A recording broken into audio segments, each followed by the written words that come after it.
Hey Dragonlings, welcome back to my channel. If you're new here, my name is Skye. I'm a fantasy author who typically writes paranormal romance under the name SD Hegyes. And today we're going to talk about all the books that I read in 2023. I read quite a few books. If I look at my tracker real quick, I had a goal of reading 100 books and I exceeded that. I read 136 books. Now, 9 of those books were DNFs, but I did not include the 2 books that by the end of the year was not complete. Like, I hadn't finished reading them. I am still in the middle of both books. I have not completed them yet this year in 2024, but I did not count them as DNFs either because I am still actively reading them. With that being said, 116 of the books were fiction, 11 were nonfiction. I read 65 audiobooks, 64 ebooks, and I read 9 physical copies. So I'm going to go ahead and disappear off the screen. We are going to jump right into all the books I read. I will show them on the screen, and if they are part of a series, I will mention that and what number in the series they are. But I'm not going to go into a lot of details because with that many books, that'll just be way too long a video.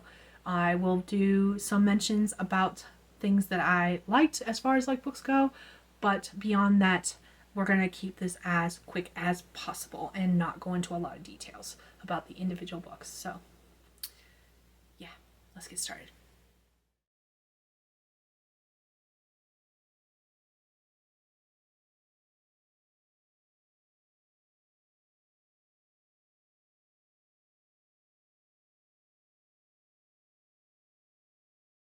The first of the books that I want to talk about are from the Bridgerton series by Julia Quinn. These are historical romances with spice.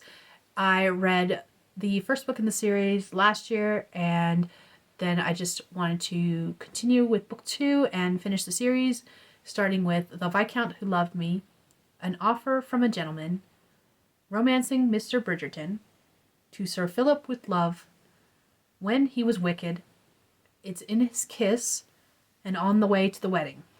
After that was a more sweet historical romance series by Catherine Ann Madison, Matchmaking on the Marriage Mart, starting with The Duke and the Debutante, The Earl and the Incomparable, The Baron and the Blue Stocking, The Viscount and the Spinster, The Lord and the Marriageable Lady, and The Marquise and the Wallflower. And I'm not positive I'm pronouncing that word right, but it's close enough.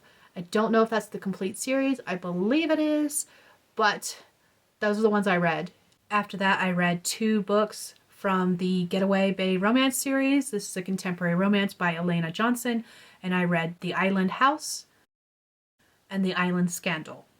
Following when we watched Five Nights at Freddy's in theaters for my oldest daughter's birthday, I listened to the audiobook of the first book in the series, The Silver Eyes by Scott Cawthon and Kira Breed-Risley. If I'm pronouncing those names wrong, I apologize. But I also read the graphic novel by the same title, Silver Eyes. Both with the same story, just in different formats. Next, I read a middle grade fantasy called The Thunder Egg. It's the first book in the Dragon Game series by Maddie Mara. After that, I read Dragons in a Bag. It's the first book in the series by the same name by Zeta Elliott. It is a middle grade fantasy. Following that, I have 2 books by a author. It is supposed to be parodies. They are making fun of eroticas from everything, including the tropes in the books, as well as the pen name of the author themselves. So these are both by Kinky Love Liquor. Take that as you will. And the first one is I Accidentally Summoned a Demon, and the second one is The Ogre Maiden and the Well-Hung Stable Boy. After that, we have the first book in the Necessary Arrangements series by Sadie Bosk. This was a deal with the Earl. It's a historical romance. After that, we have our first DNF. It is Shadow Witch by Kim Richardson. I did not enjoy this book at all. It had a similar plotline as another DNF I will mention later on by the same author.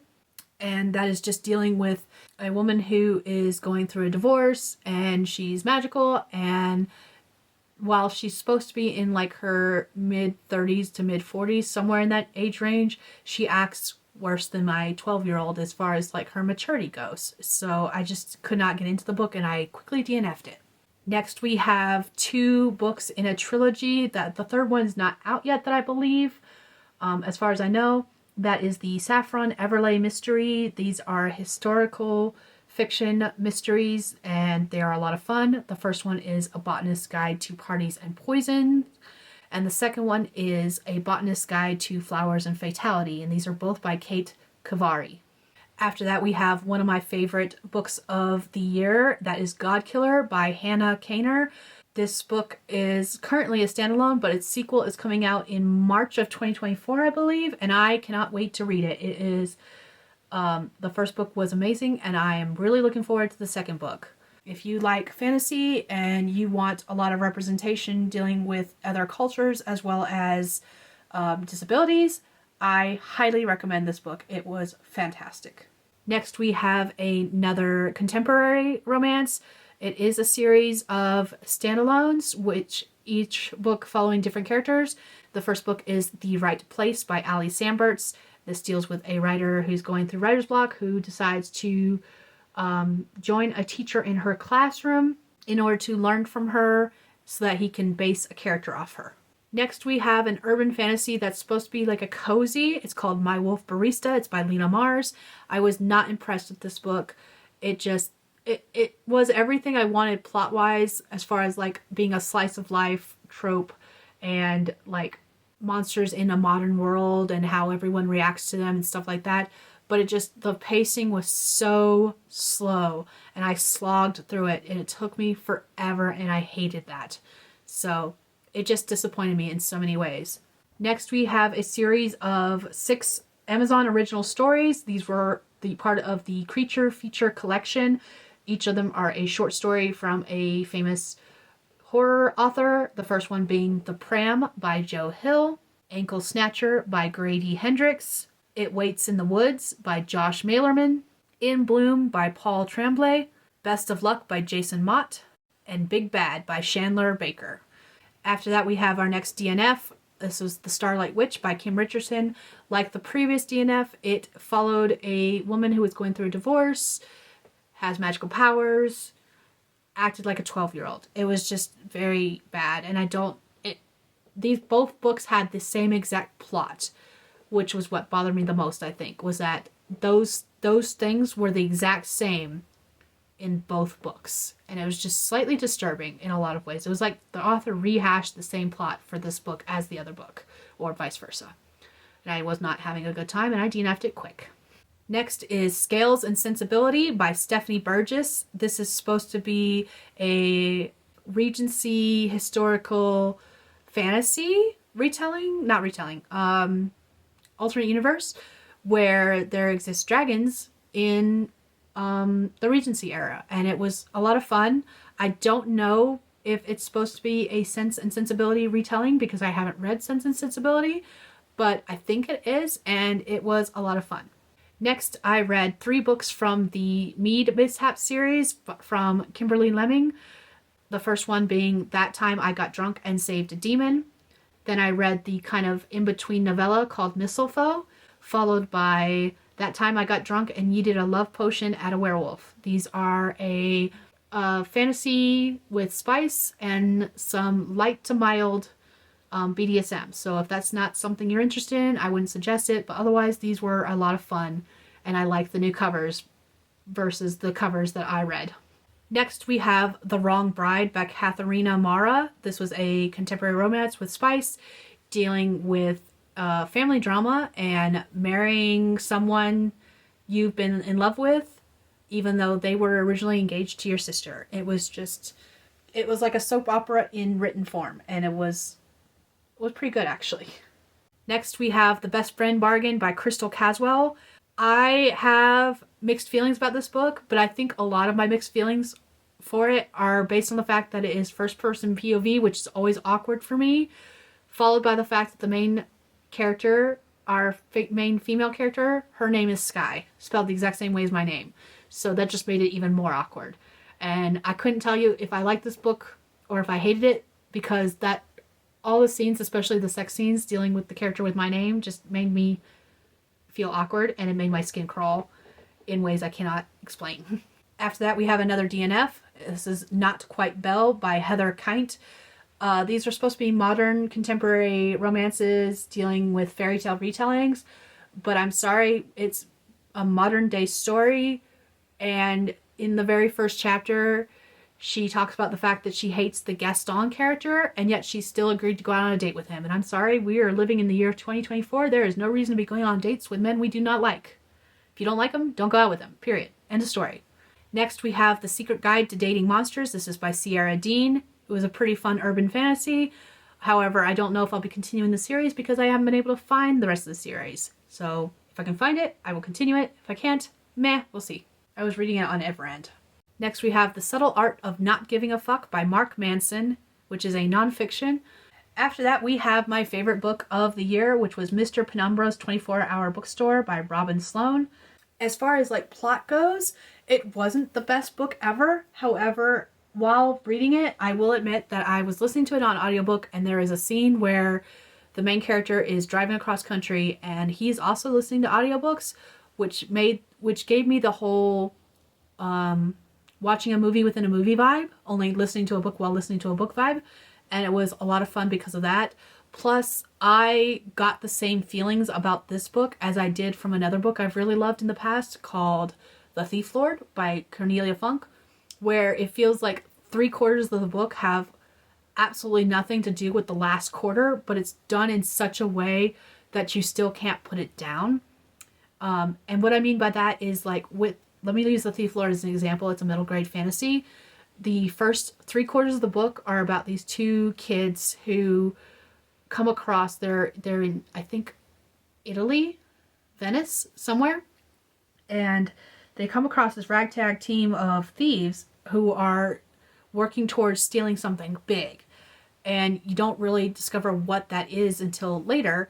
And that something big happens in the very last quarter of the book and is magical and out of this world kind of stuff. And it just takes a turn. Like, it feels like it's going to be a contemporary, and then all of a sudden takes this magical turn. I got that same vibe from Mr. Penumbra's 24-Hour Bookstore, and it was just a great time. So while it's not like the best book in the world, and it's definitely not like a masterpiece, I loved it. Like, absolutely loved it. It was my favorite read of 2023. Hands down. Following that, we have an urban fantasy called Diaries of an Urban Panther by Amanda Arista. It's the first in a series, and I did not love it. It was okay. There were parts I enjoyed. There were some funny parts, but it's not a series I'll be continuing in the future. Following that, we have another series that I will not be continuing, possibly, maybe, I will not say never. I read the first book, Red Rider by Kate Avery Ellison, and then I started to read Silver Wolf, but I ended up DNFing Silver Wolf. I just got bored and I didn't feel like reading it. And I may pick it up in the future, but I am a mood reader, so I don't know if this has something to do with the book or if it just deals with my mood. Next, we have Released by Amber Polo. This was another DNF. I completely just got bored. There was absolutely nothing happening, nothing exciting happening. We didn't even find out the main love interest was a shifter until like 25% through the book. I was listening to it on an audiobook. And the bad guys didn't even start coming forward and doing bad guy shit until like halfway through the book. And it just, the pacing was so slow that I just finally gave up on it and was like, nope, I can't do this. After that, I have a childhood reread. This is Fudgemania by Judy Blume. Read this, I think, when I was in 4th grade. Don't remember much about it. And I didn't even realize this was actually a series. For some reason, I thought this was a standalone. I don't know why I thought that when there's more Fudge books, but for some reason I did. It turns out it's book 4, and I don't know if I've read any of the other books in the series. Don't care. This is a middle grade fiction, and it was okay. I remember loving it as a kid and rereading it now as an adult, and I'm like, I don't like this. After that, we've got A Borrowed Boyfriend by Angela Casella. I couldn't tell you anything about this except for it is contemporary romance. I believe it is a fake boyfriend situation, but I could be wrong about that. I don't remember enough about it. I read it at the beginning of the year, and it did not stick in my memory. Next, we have Brambles by, and I'm going to butcher this name, and I apologize, Intisar Kanani. I believe that's how you pronounce that. I could be very wrong. This is a short story, prequel story to the Thorn series, which I have an interest in reading. and it's like an origin story, and I thoroughly enjoyed it and can't wait to read the rest of the series. After that, we've got Pure by Kim Alexander. It is the first in a novella series. I think there's 5 books in the series, but only 2 were available on Everand, which was how I was listening to it. So I read Pure, and I read The March Effect, but I don't know if I'll be continuing the series because I haven't been able to find the next book in the series. Next, we have a contemporary romance called I Dare You by Misty Murphy. I don't remember anything about it other than it's probably spicy.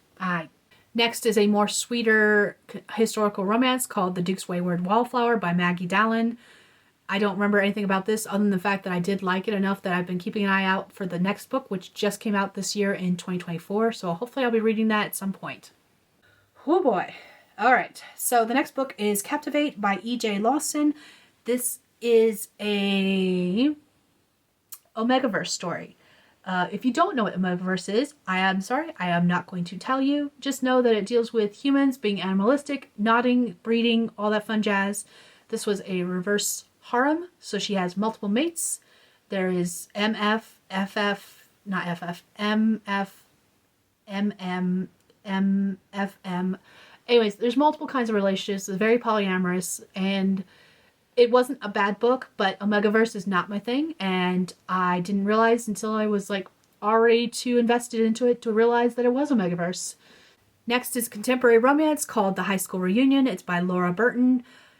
Next is contemporary romance called Limits by Susie Tate. It is part of a series, however, I did not realize this going in when Facebook suggested this book to me.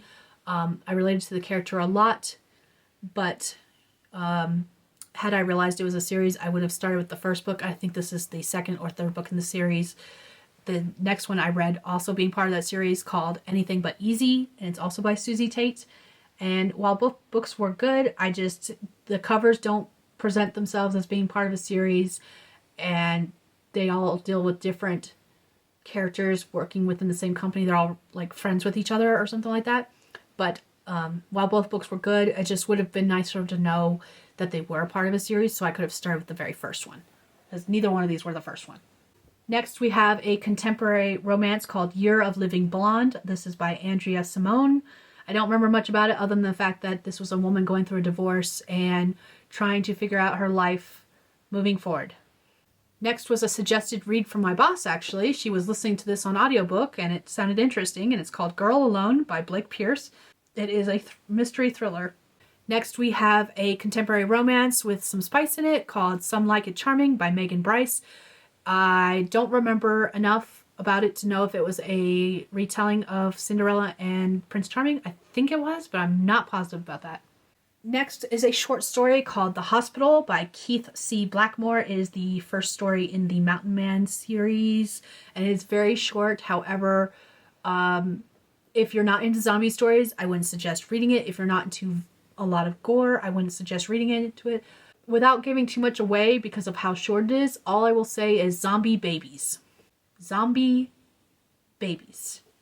And while those little shits are cute at Spirit of Halloween as little dolls that you can put out on display, they were not so cute in the story.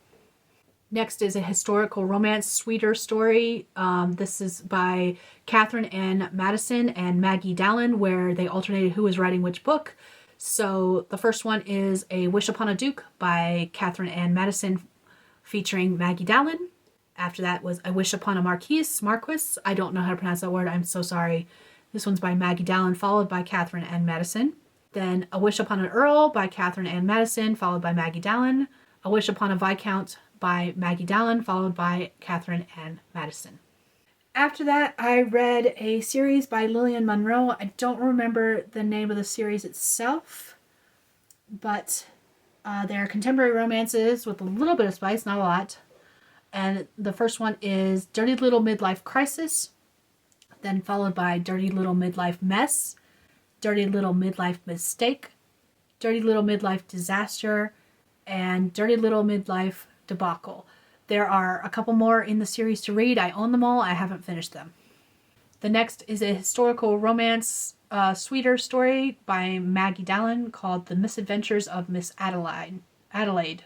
After that, we have the second book in a cozy mystery series by Harper Lynn called Granny Undercover.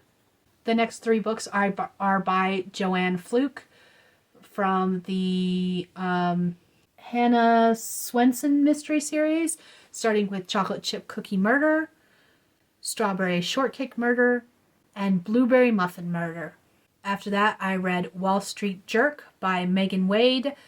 Following that is One Bossy Date by Nicole Snow, which is also a contemporary romance. After that, we have The Billionaire's Secret Marriage by Tammy Deeren. This is part of a series where each of the main characters is a billionaire, part of a group of friends who have built up this kind of organization that helps charities and different foundations. And each of the main characters have a different disability that affects how they interact with other people as far as like the charities and stuff like that, the foundations they all help. Next, we have Her Brazen Bodyguard by Nell Alexander. This is a short contemporary romance. Right after that, with another contemporary romance, is Faking Miss Right by Claire Kingsley. Next, we have another DNF. This is Along Came a Spider by James Patterson. I won't say I won't ever read this, however, because I've been wanting to read this series, but it's more of a police procedural detective story, and that's not something I'm interested in. I'm like more the ambush sleuths, the cozy mysteries, the romantic mysteries, and this was just not what I wanted to read, so I DNF'd it. Next, I had a reread in preparation for the rest of the series, and that is The Vine Witch by Luann G. Smith.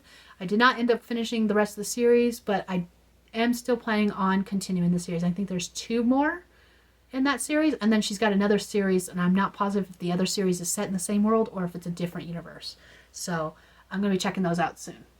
Next, we have one of my other favorite reads of the year, and that is Impact Winter by Travis Beecham. This is a horror dystopian paranormal story dealing with vampires.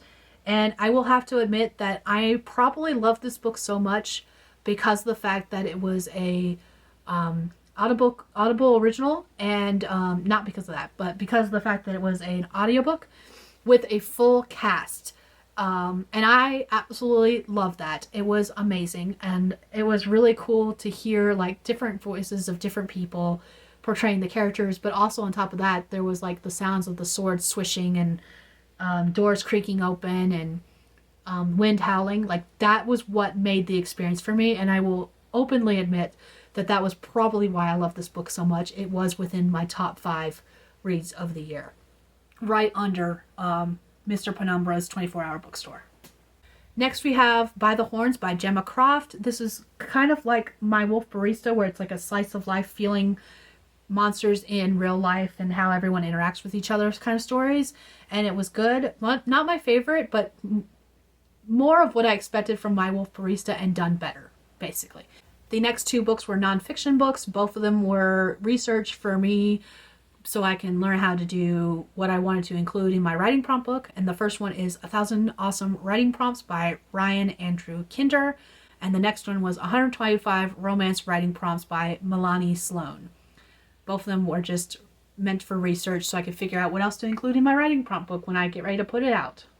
After that, we have A Dark and Starless Forest by Sarah Hollowell. This was a young adult fantasy that I really enjoyed. I can't remember much about it without giving it away spoilers, so I won't go into much detail other than to say that the Merrick character was on the heavier set side, which I really enjoyed because I don't read a lot of books that these days with those kind of characters. And it deals with magic and being tied to different flowers, and it was kind of interesting how all of that worked out and played out in the long run. Following that, we have A Flicker in the Dark by Stacey Willingham. This was a thriller. I read a bunch of thrillers in a row, listening to them on audiobook. Like literally, I finished one, started the next one. So I can't tell you anything about this one without mixing it up with the other 3 or 4. So unfortunately, I can't tell you what it's about without giving it away. Next is All the Murmuring Bones by A.G. Slater. This was a fantasy dealing with mermaids and sirens and other monstrous under-the-water creatures and the mystery that involves them and the family that the main character is related to. After that, we have a YA fantasy called Cinders and Sparrows by Stefan Bachman. I could have sworn this was going to be like a Cinderella retelling with fantasy, and it wasn't. In fact, based on the cover, it wasn't anything like I was expecting. It wasn't bad, but I was just expecting something different, and I still have mixed feelings about it because it wasn't what I wanted to read at the time. Next, we have a nonfiction, Decluttering at the Speed of Life by Dana K. White. This was when I listened to an audiobook, and I actually want to get either the ebook or the physical copy so I can annotate and take notes and actually put it into practice. Following that, we have Delicious Monsters by Lizelle Samberry. Lizelle is a authortuber here on YouTube, and she writes horror. And this was about two women, and one can see ghosts. They're about a decade apart, and one is doing an investigation into a young woman, and it's about how their two storylines converge and join up with each other. And it was really well done. I really enjoyed it. It was also within the top 5 books I read this year. Following right after that, we have another horror middle grade called Hide and Seeker by Daka Herman. I really enjoyed this book. It follows a set of kids as they're trying to defeat a monster who traps them in a nightmarish world based on the game of hide and seek. And I already have the sequel, not sequel, called The Nightmare King. It's the same world following different monsters that like to trick children into the nightmare realm, dealing with children's games like hide and seek. And I think The Nightmare King deals with tag. I'm not positive about that, but I think it deals with tag. Next, we have How to Write Short Romance by Nell Alexander, which is a nonfiction. Following that, we have I Know What You Did Last Summer by Lois Duncan. Lois Duncan, for me, is a hit or miss. This one was actually more of a miss because while this is a classic, and I've never read the book and never watched the movie, I was just so bored and I hated all of the characters. And honestly, I wanted the villain to win, which doesn't happen very often, but it did this time. Next was another thriller called I Know You by Annabelle Cantaria. I am probably butchering that name, no matter how many times I say it. This was a thriller dealing with a woman and her husband in dealing with their life, as well as a stalker. And we got the stalker's POV, and we had to figure out who it was, which was really cool. And I did not see the end coming until it was hitting me in the face.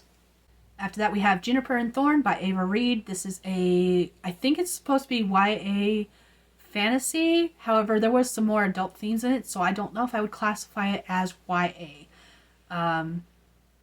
Yeah, I have mixed feelings about it, mostly because what turned out to be the most important plot line of the entire story didn't come into play even to begin with until halfway through the book, and only ramped up to being actually important, where we learned it was important at the very end.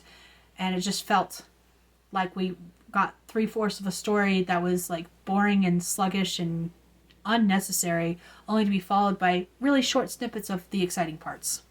Next, we have the webcomic Lady Tilda and the Dragon by Sarah Goder, which I read online, and it was a fun time, and I liked it, and I can't say much else about it. After that, we have No Plot, No Problem by Chris Beatty, which is a DNF for me.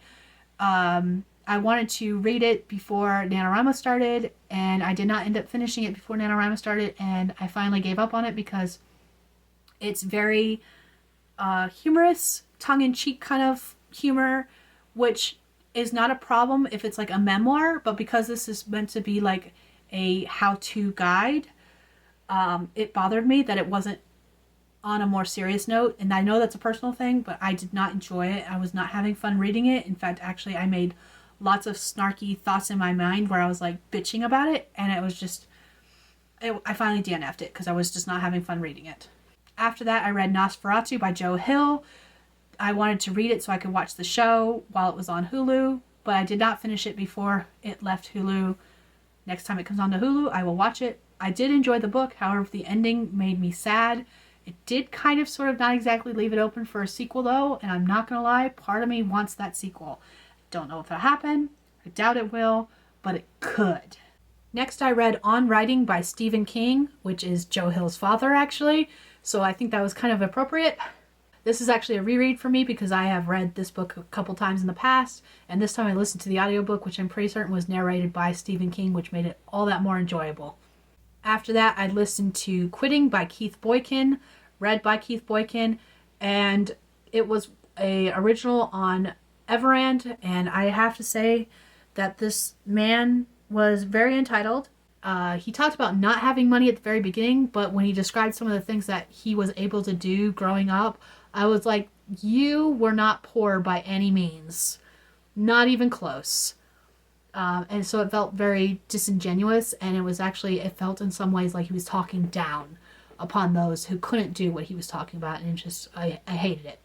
Following that, I read Ready, Set, Novel by Chris Beatty, Lindsay Grant, and Tavia Stewart Straight. This was a workbook for writers based on NaNoWriMo, and this one was allowed to be more tongue-in-cheek since it was a workbook and was meant to be fun exercises in order to prepare you for NaNoWriMo, and I did enjoy this. After that, I read Sating the Wolf by Troy Aracuno. This was a webcomic that I read. However, I am not positive I actually read the whole thing because there were parts of it that felt like it was jumping too far ahead in the storyline. That made it feel like, you know, that moment when you're reading a book physically and you look in there and there's pages missing, like it jumps from one sentence to the other. I got that feeling with this webcomic, so I'm not positive I read the whole thing. Next, we have Stardust by Neil Gaiman. This is a reread, and I was listening to it with my residents back when I was still activities director, and I enjoyed it this time just as much as I enjoyed it last time. Next, we have Tangled by Simone Elise, and I will fully admit that I borrowed it. I think I got it through Kindle Unlimited. I got it because of the cover alone. There was a very cute guy on the cover with some nice tattoos and some lovely eyes, and that was all I needed to see before I bought the book, and I regret it. Next, we have a contemporary romance by Penny Reid called 10 Trends to Seduce Your Best Friend, and it felt like it was 100 pages too long. Everything was drawn out unnecessarily, and I think it was supposed to be like an enemies to lovers, but it didn't feel like that because they weren't actually enemies. Next, we have another entitled aristocratic feeling book by a guy who actually comes from money and wants to tell you how to use yours even though you don't have money, and that's The Big Leap by Gay Hendricks.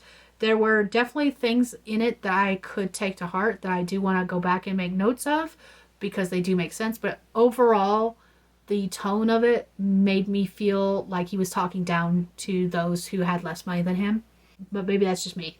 Next, we have another one of my favorite reads of the year, and that was The Forest Demands Its Due by Kosoko Jackson. I loved this book until the end, and while the ending of it makes sense and fits everything that happened, it was probably the best course of action. I still personally hate it because it makes me sad. Like, it was not the happy ending I wanted. But that being said, it is a horror, YA horror, so I think it was supposed to end that way, but it still made me sad, and I don't like the ending. Next, I have the only poetry book I read, and that was The Girl with the Cemetery Eyes by Kirk Diedrich. Note to self, I absolutely bought this because the author shared a poem from the book before it was even out on his social media, and it somehow came across my Facebook page, and I saw it and I read it and I was like, I need to read this book. So I kept hunting it down every month until it came out, and then I read it in like less than a day. Next, we have The Good Lie by A.R. Torr. This was another one of those thrillers where I read it one right after the other, and I have no idea which one this one is. I do remember that I liked it. I liked all those thrillers that I read right there in a row, boom, boom, boom. I liked every single one of them, but I'm going to get their plots mixed up if I tell you what they're about. So all I can remember and tell you is that it was good. I have been making a point to try to read more classics, so I read The Great Gatsby by F. Scott Fitzgerald this year, and I absolutely hated it. It sucked. I did not like any of the characters. They all could die in my opinion, and the ones who deserved to die the most did not die, and it made me mad.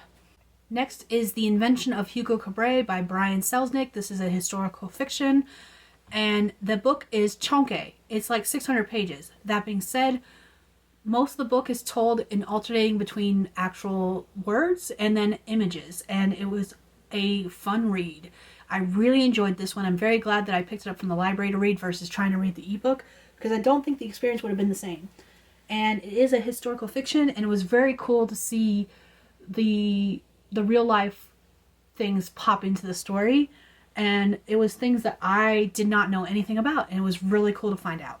I've watched the movie multiple times, but reading the book was a slightly different experience, and I loved both. Next, I read The Juniper Tree by the Brothers Grimm, and I will admit that I fully read this short story because the story Juniper and Thorn was based on this fairy tale, and I'd never read this fairy tale before. And admittedly, I didn't see much similarities between the two, and I don't know where the similarities came in, other than the fact that there was a juniper tree with stuff buried underneath it at one point in Juniper and Thorn. Next, I read The Legend of Sleepy Hollow by Washington Irving. This is a very short story, and I thought I'd read it before, but I do not remember the ending the way that it happened in this version. So now I'm questioning whether I've actually ever read it before. I don't know, and I was just like, is this it? This is where we're ending it? Really? But what happened? So, take that as you will. Next, I have another nonfiction writing prompt book that I read in research to figure out what all I wanted to put in my own writing prompt book. And I will admit that I don't really think the title of this one is true, because it was not, I don't remember much about it inside.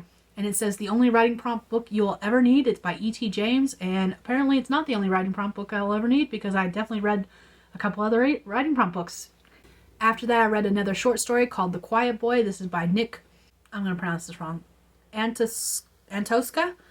I literally read this short story as soon as I found it, because of the fact that I want to watch the movie Antlers, which is based on this short story.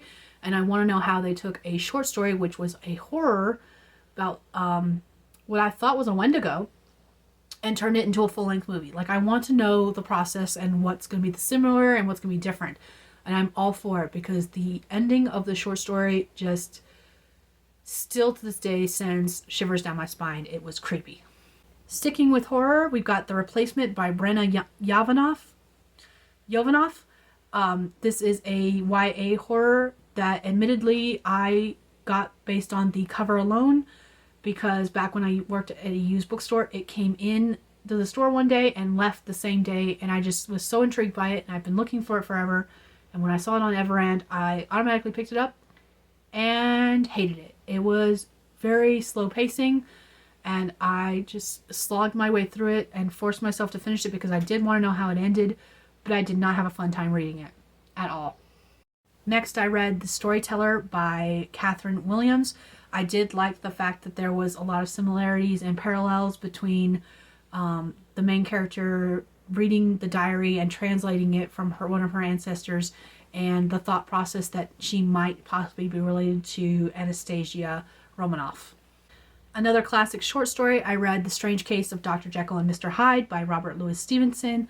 I have never read this one before, and I was kind of disappointed with the way it ended, because it left me feeling the same way I felt when I finished Frankenstein, and that's the fact that I felt like there should have been more, and there wasn't. So it just ended. After that, I read The 13th Tale by Diane Setterfield. This is a reread.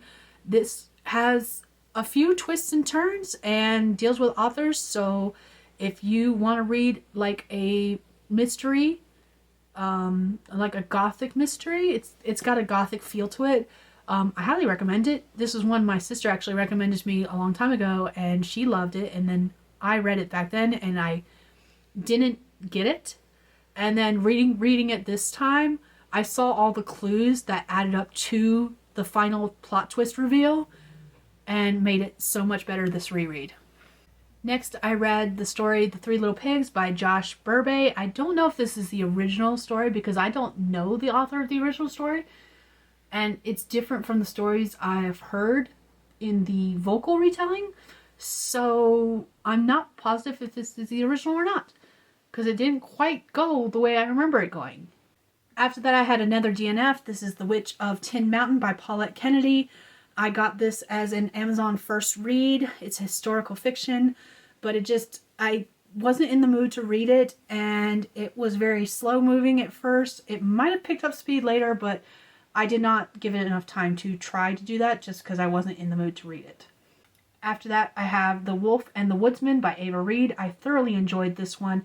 It mixes a couple of different cultures and mythologies, and I don't know enough about either one to know how accurate it was, but I enjoyed what I did read.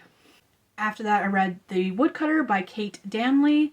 I've had this one for a long time and never actually gotten around to reading it, and it was very slow moving at first, and it did finally pick up pacing, but it's probably one that had I not tried to slog my way through it, I would have DNF'd real quick. But I wanted to know what the whole point of the story was, and I still came away at the very end not really knowing, honestly. Ooh, okay, so we have my least favorite story of the entire year. Yes, I did finish it because it was a mystery thriller and I absolutely had to know what the fuck was going on. And this was The Writing Retreat by Julia Bartz. And honestly, I wish I hadn't finished it. I wish I had just DNF'd it the moment it started getting crazy and stupid and ridiculous, because I fucking hate this story. I hate it so much. I can't even... No, I can't. It was wild and crazy and insane, and I hated everyone. After that is the horror story They Come From the Water by Wendy Dalrymple. Dalrymple, I think is how you pronounce it. And this one was a weird one, dealing with like cults and amphibious creatures turned human, wearing human skin. I'm not quite certain. It was a very weird read. Very quick weird read, but still very weird. And I don't know how I feel about it, honestly. When my story came out in the anthology To Love a Monster, which was edited by Sam Trathan, I actually wanted to read the rest of the stories in that anthology, and I have mixed feelings about them. Some of them I liked, some of them were okay, some of them I absolutely hated because it looked like they had never been touched by the editor, and we got in trouble for that. But that's a whole other story. We're not going to talk about it. So, safe to say that I liked some, I thought some were okay, and I hated others. Next was the thriller What Lies in the Woods. This is by Kate Alice Marshall. It was another one of those 4 or 5 that I read right there in a row, so I couldn't tell you what this one's about. Next is Wild is the Witch by Rachel Griffin. This was the first book I've read by Rachel Griffin, and I actually do want to read more by her because I thoroughly enjoyed this one. It's a, I don't know if it's YA or if it's adult. It felt like it could be YA, but it did have some more adult themes. It was urban fantasy, basically. Urban fantasy, paranormal romance, and dealing with modern witches and stuff like that. And it was really good. I thoroughly enjoyed it, and I would like to read more by this author. Next we have Windsong by Stephanie E. Donahue, which I DNF'd. I was looking forward to this because it sounded like a book that I would love to read, especially since I loved the book East. But when I started it, the character was acting so unbelievable and so ridiculous that I was like, nope, can't do it, and I noped my way out of there. Next was a nonfiction that I read to do some research on the Salem witch trials, and that was called Witchcraft in the United States. It was from Charles River Editors, and I took some notes from it, but I also want to reread it and take even more notes. And finally, we have Witches of New Orleans by Bridget Dellery. This was a bunch of short stories, all featuring different witches, part of the same coven, and they were short, quick romances that were in this collection. And some of the stories felt like they could have been expanded upon, and some of them were short, quick, and perfect. Each of the 5 women in the coven had their own short story, and they could all be read separately. They didn't have to be read in order, but it was just a quick, fun read. Alright, Dragonlings, that's all I have for you today. If you enjoyed this video, go ahead and hit that thumbs up button. Go ahead and leave me a comment below if any of these books are books you have read or you want to read. And I will see you all in my next video. Bye, Dragonlings.